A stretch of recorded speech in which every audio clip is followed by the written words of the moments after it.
family, and welcome to this week's episode of Family Talk, the place where I share ideas and suggestions to help you continue the discussion at home about this week's Bible story.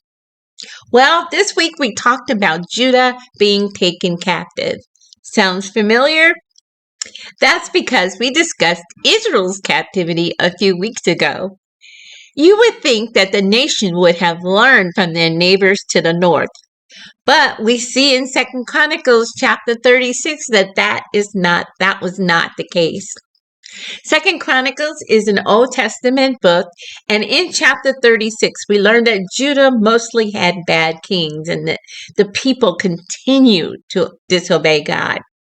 Even though God sent many prophets to warn the people and to tell them to follow him, they refused to do so.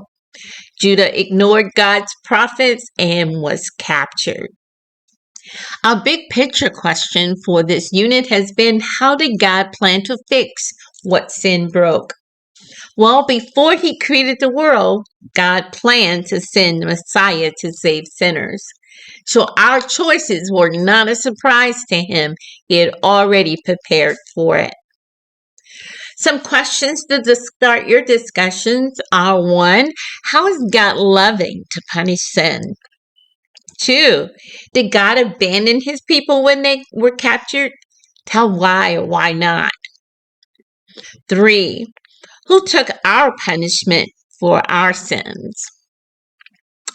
4, why do you think God gives us laws and commands? 5, why do we break God's laws and commands?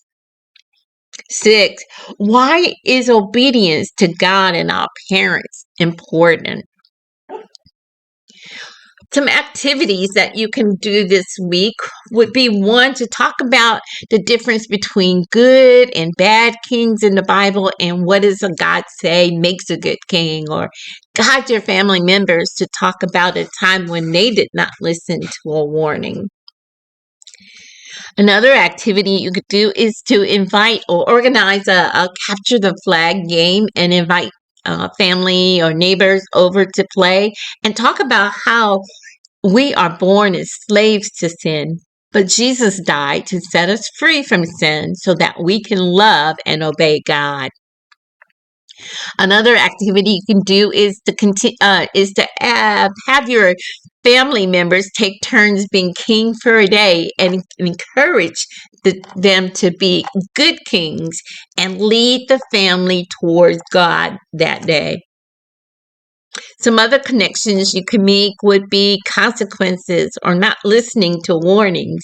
Talk about repetition and how it can help or harm. Well, that's it for this week. Join us next week for the story of them bones, them dry bones. Please like or share and leave us some feedback. We'd love to hear from you. Bye for now.